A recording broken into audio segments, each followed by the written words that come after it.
Hi and welcome back to Being Adopted, Blending Families, or whatever this title presents itself as, because I haven't decided yet. I did decide I didn't utterly hate my last video, but I did decide a bit of hair and makeup goes a little bit of a way, doesn't it, in fairness. But so I thought, keep chatting. It's more from my understanding of my life and my kind of actions and inactions and choices throughout life. So keep going. What the hell? So yeah, last video I discussed the beginning of my life as an adoptee.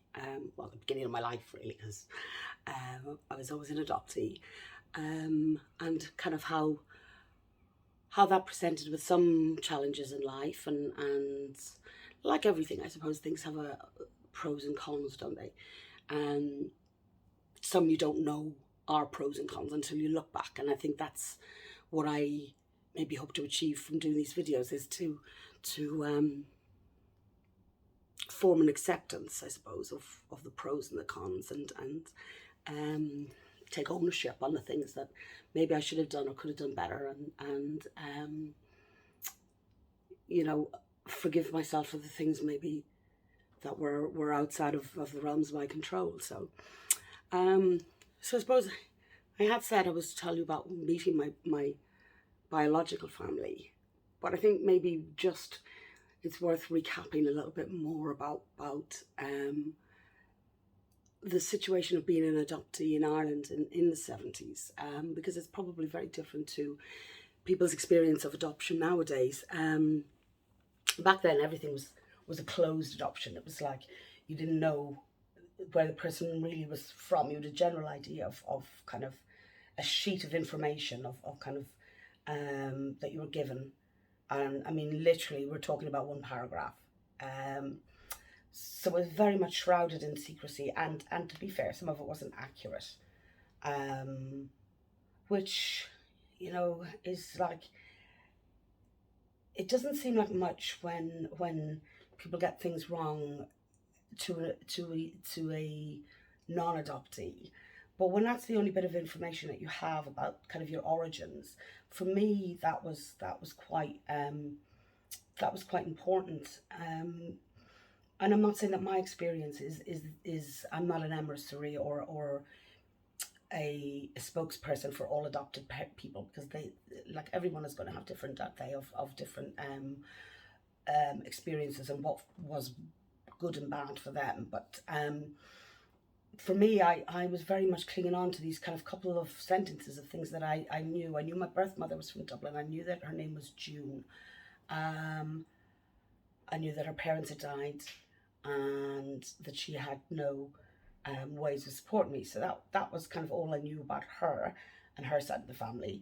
And I was told that my biological father was an Italian student who had come to the country to study language in Trinity College. All of that I discovered when I met my birth family was incorrect. He was from Donegal, and he was studying theology, and I can only imagine that maybe they made up the different background, because if he was studying theology, then he could have been a contemporary of my dad, who had adopted me, because obviously he studied theology, being a vicar. So yeah, I grew up until I was about 23, kind of thinking I was half Italian. So I'm boasting about being half Italian. You know, because that was something that was different, that set me kind of aside or whatever. But anyway, sidebar. They also told me, the one only other thing that they had told me was I was born in the Rotunda Hospital in Dublin. I was desperate to therefore have that as my maternity hospital to give birth to my daughter. When I was pregnant with her, I really wanted to have that connection, so that we would have been, you know, born, giving birth in the same place, and I would maybe somehow feel more connected to my birth mum, because I had my daughter when I was 19, but because of the area that I lived in, it wasn't the designated hospital, and I ended up having her in Holles Street Hospital, which is the National Maternity and blah, blah, blah, blah. Turns out that the adoption agency had got that incorrect as well, and it was actually born in Holles Street. So by chance, one of those weird coincidences that we spoke of. Yeah, so it very... So just to kind of shout out to anybody that's involved in the adoption process, make sure you got your facts right. It's very, very, you know, it would be better to say we're unable to give you any details about this because of data protection, or because of you may trace them, or you may, you know, it would be better not to know. I'd rather have had father unknown or hospital unknown than actually to be given the wrong one, because that information, I felt kind of bereft for a while, because I suppose I relied on it so much when I was little, because that was all I had, and not you know. But anyway, that was by the by, because when we met, then all, like I said, everything else was changed after that. Yeah, it's a strange one growing up as an adoptee, because you are disjointed. You do feel that especially in a sealed adoption, when it's like you don't have you know, any current information, you don't have any ongoing information, there's nothing changes, you don't know if you're investing this desire and love and kind of almost make-believe family that you have, if you're actually investing all of this energy and love into it, only to one day be shattered and find out that they're non-existent, that they're not dead, that they're... and I mean, very much in Ireland, a very big part of the reason that adoption was a thing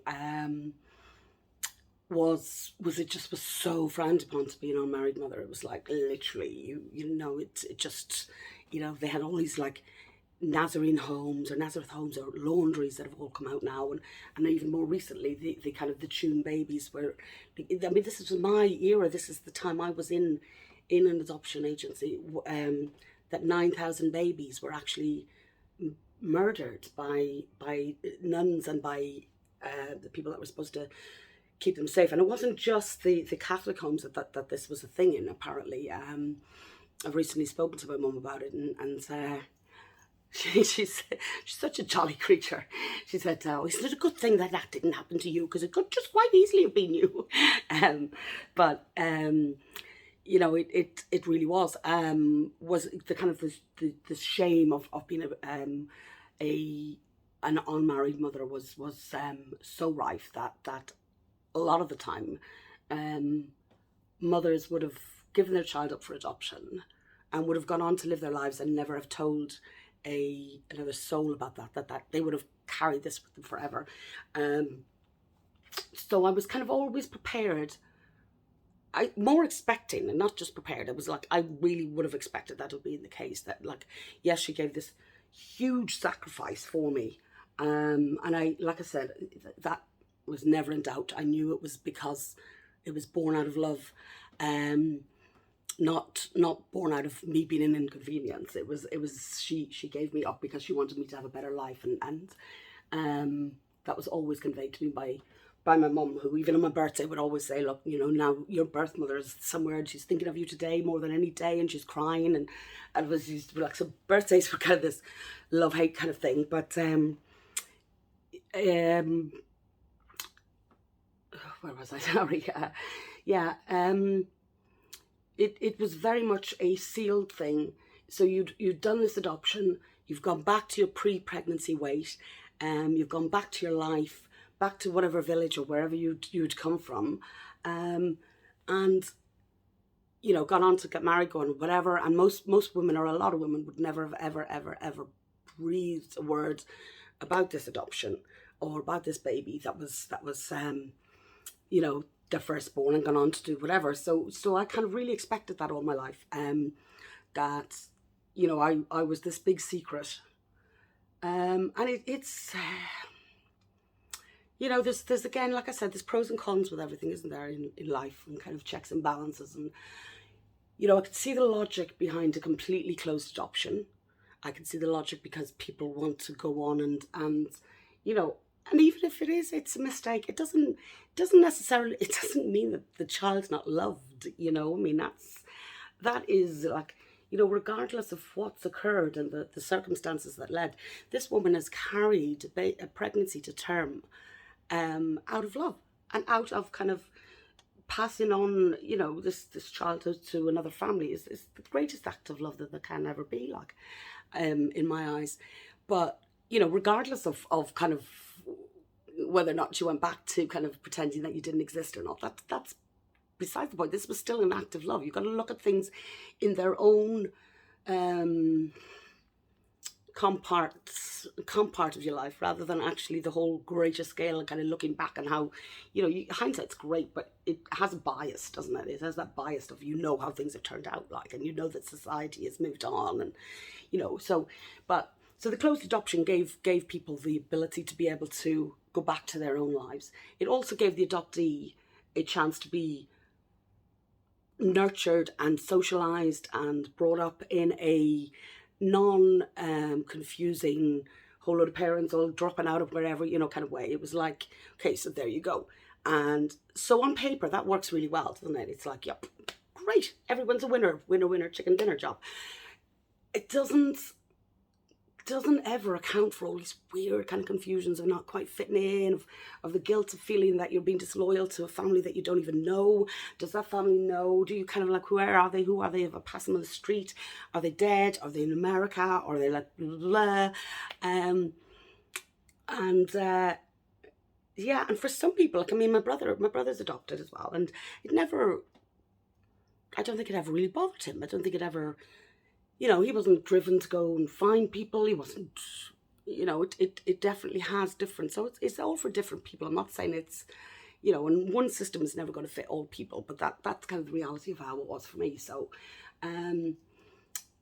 as it turned out, when I later did find June and everything, and the very first letter, I mean, waiting for that letter to come through the door. I was doing my first degree as well with the Open University at the time, so I was always waiting for the postman. And this letter came, and it was like, oh my God, oh my God, oh my God. And that was one of the first things she said. You have 3 sisters, and they have always known about you. And it was like, oh my God, this just couldn't get any better. This is just like, wow. You know, but for a lot of people, they didn't know, and you know, that's, I can understand that too, but the kind of the disruption to the natural order of things that kind of adoption could sometimes do, can maybe, you know, maybe if people understand that a little bit more and kind of, you know, have a little bit of a more of an open approach in that sense, that might be alleviated, because that was quite a kind of, the adoption occurred, I mean, I was in an orphanage called the Bird's Nest, ironically, and I was 3 months old when I was adopted. So, but for those 3 months, June didn't give birth to me and leave me at the hospital.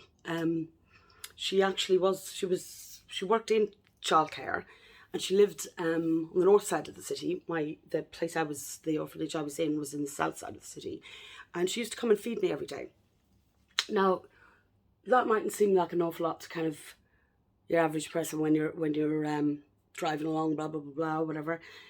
She would have had to have taken, she still doesn't drive, so she would have had to take 2 buses right across the city to come and feed me every day, which was, you know, it was lovely, and nice and bonding and blah, blah, blah, blah. Probably stopped the nuns from killing me. It's, you know, but she turned up one day, and would have been the 21st of June, whatever the longest day of the year is. So